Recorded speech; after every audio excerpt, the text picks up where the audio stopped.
appreciate this opportunity to introduce myself so that the voters will get to know me better.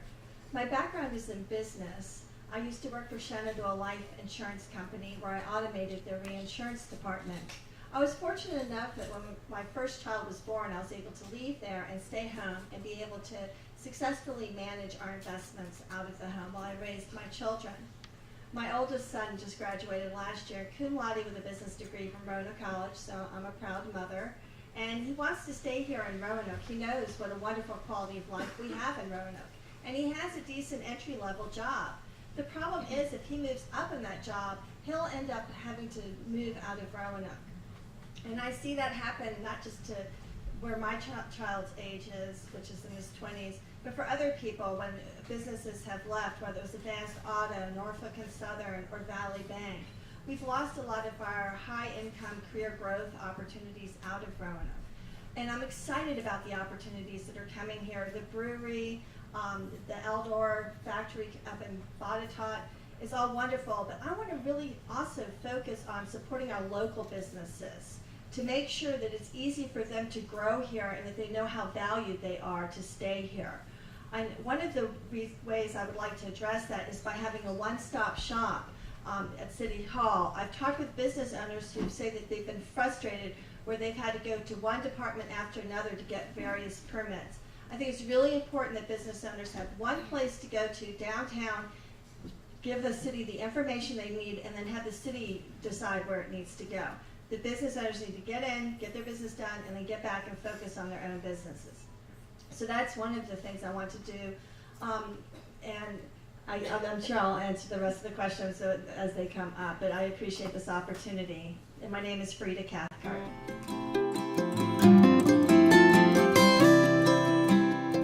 Well, I'm very passionate about our neighborhoods. I am the president of the Grandin Court Neighborhood Association, and I've served on the President's Council, which is a council made up of the presidents of the neighborhoods. And one of the things I want to encourage people to do is to get involved in your local neighborhood group. The people in the leadership of the neighborhoods work hard to connect with the people who live with their neighbors to identify how we can work together to make sure that our neighborhoods are safe, that we're building community, and that what we think is important for our neighborhoods is being protected, and our parks being taken care of. And it's time to update the neighborhood plans. I know our neighborhood association is going to be going through that and canvassing neighbors to find out what we want in our neighborhood. And one of the things that I noticed recently, a couple of years ago, they cut down some of the large trees in our neighborhood to put up higher power poles. And that was concerning because of the storm drainage issues, the shade that the trees provide. But I felt at the time it was going in the wrong direction of putting higher poles up. And recently, some of you might have noticed where they were burying broadband cable. I would like to be in a position on City Council to think about how we can look at things and think about our future. I did find out that when they were burying that cable, they could have buried the power lines at the same time, which would help protect our view shed and also make it where our energy is more secure at the same time. So priorities like that, looking down the road in the vision, is what I have in mind. Thank you.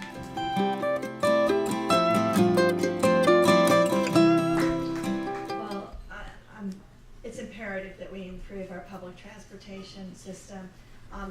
It's the environmentally correct thing to do. It's the economically correct thing to do.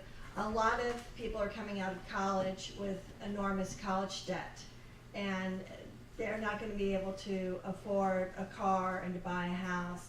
And if we can make it where they can get to their jobs without buying a car, it's going to be good, not only for the environment, not only for the economy, but also just as far as the quality of life, because it's going to cut down on the traffic congestion as well. We need to have a regional solution to it. We need to implement it. I talked to a man the other day who was spending $35 a day to take a taxi to get to a job out in Botetourt County. That's crazy. That is unacceptable. We can do better than that, and we're going to do better than that. And I'm going to tell you one of the ways that we can do better than that.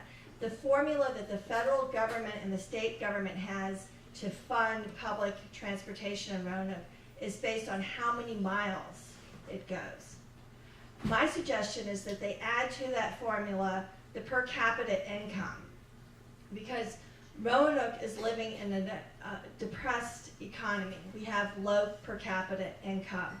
We are just a location that would thrive on having more investment in our public transportation system, and we deserve it.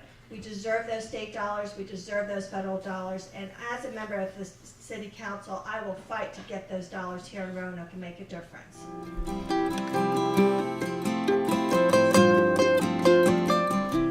I love traveling by train as well. It's a wonderful way to see the country. As far as marketing, people taking Amtrak to come here, we have the Transportation Museum.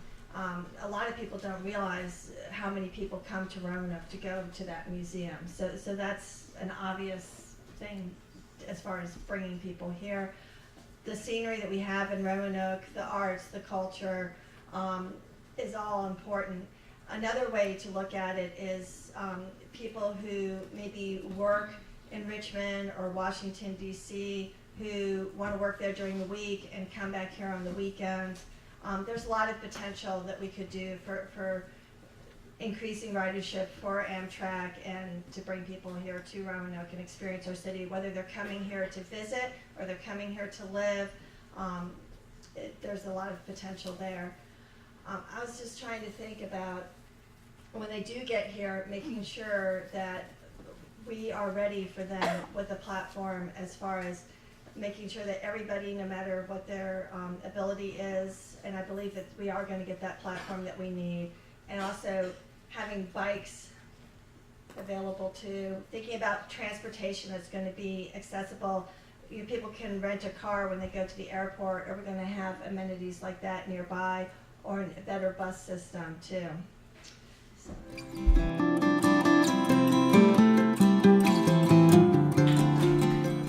Issue I care very much about, and I have volunteered time to try and change the laws in our nation. It's not fair, the struggle and strife that undocumented workers are going through. And I love the idea and would definitely support Roanoke being a sanctuary city. We need to break down the barriers that are separating cultures and give opportunities for people to learn about each other. It's one of the reasons I got involved with Points of Diversity, where I serve on the board. The purpose of Points of Diversity is to create bridges across cultural divides, that people need to learn about them. And for the Latino community, unfortunately our nation has a history of, whether it's Irish or different nationalities, of treating people not well, and I hope that that's something that will stop as we change this with the Latino community. And celebrating Cinco de Mayo, having a Latino festival is a great way to do it. So I support all those efforts for change that way.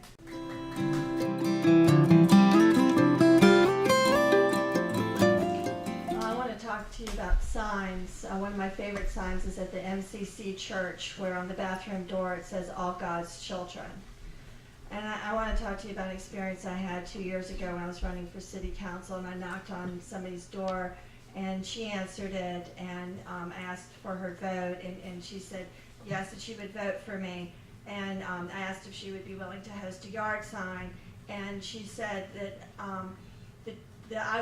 she phrased it in a way that she didn't think that would be a good idea to do, that the neighbors, it might not help me. And I realized as I was walking away, I was fairly certain that she was transgender, and that I thought that maybe she thought that having a sign in her yard would hurt me. And I went back to her and I told her, I would be proud if you feel comfortable having my sign in your yard. And she gave me a hug, and and she said, yes, please put the sign up. I will stand with you.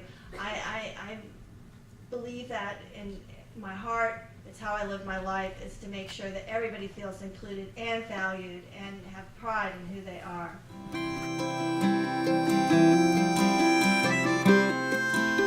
What I've seen Roanoke as being proactive with the community policing that we have here and in their response. but I think it's deeper as far as preventing and tragedy that would happen to Javante from happening in Roanoke City. And it has to do with confronting prejudice in our society, the way that we've been programmed. Recently I saw a Black Panther movie, which was an excellent movie that talked about some of the history. And we had a discussion afterwards, and there was a black man there who was expressing his frustration about being tired of going to vigils and parades, and when were we really going to make a difference. And I was really disappointed that he was referred to later as an angry man. And we got to check that thinking. He was a frustrated man, and he has every right to be frustrated because of the conversations that the black community has to have. We need to stop saying that they're angry. We need to correct that inside of our heads, in our thoughts, and we need to do that in our society.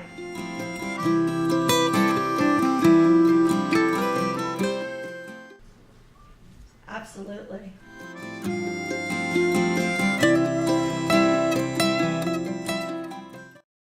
No.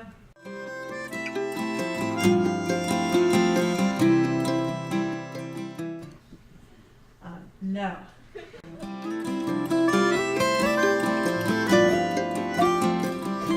Yes, and I'll work to make it so that's not necessary in the future, so sanctuaries everywhere.